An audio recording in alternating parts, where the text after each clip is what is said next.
Johnny Cochran was responsible for one of the most famous lines ever heard in a courtroom. It's no disguise. It makes no sense. It doesn't fit. If it doesn't fit, you must acquit. Cochran, who became a household name during the O.J. Simpson trial, died Tuesday at the age of 67, the result of an inoperable brain tumor. Defense attorney Alan Dershowitz was also a member of the so-called Simpson Dream Team. Good morning. Good morning.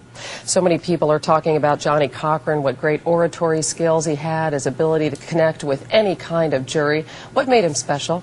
What really made him special is his ability to connect with other lawyers. He was a team player. For example, that famous line, "If it doesn't fit, you must acquit." He didn't write it. He borrowed it from Jerry Ullman, one of the lawyers on the case. Much of the strategy for the case regarding DNA was developed by Barry Scheck. I helped to organize a lot of the legal issues around the case.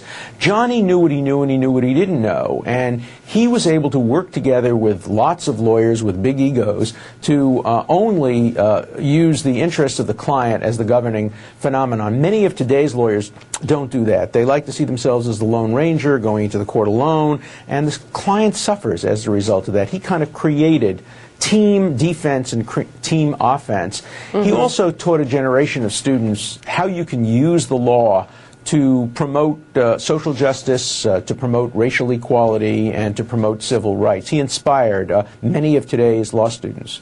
O.J. Simpson said last night, quote, "I was innocent and he believed it." Did Johnny Cochran have a strong personal conviction that O.J. was wrongly accused? You know, we never talked about that. We were professionals. Every lawyer is entitled to have his or her own views on the personal responsibility of the client. That never really became a big issue. I don't know what happened between O.J. Simpson and Johnny Cochran in terms of their conversations, but the important point is that Simpson provided O.J. Simpson the best possible defense that he could have received, and he did it aggressively by putting the police of Los Angeles on trial for their misconduct. And in the end, the verdict of the jury was as much that the police were guilty of misconduct as that O.J. Simpson was not guilty of the crimes for which he was charged. And it was, I think, the experience that Simpson had with Los Angeles juries that allowed him to understand how to strike the appropriate balance between putting the police on trial and defending his own client.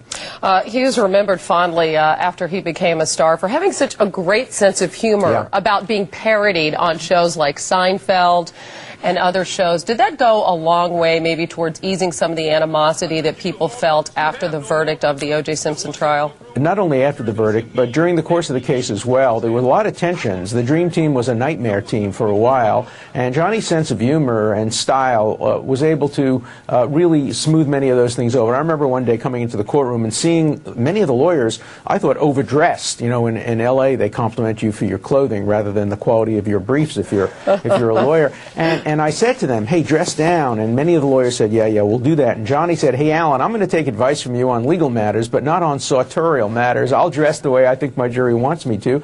And he always understood himself. He had a style. He knew how he wanted to present himself to the jury. We're going to have to leave it at that. Alan Dershowitz, thank you so much. Thank you.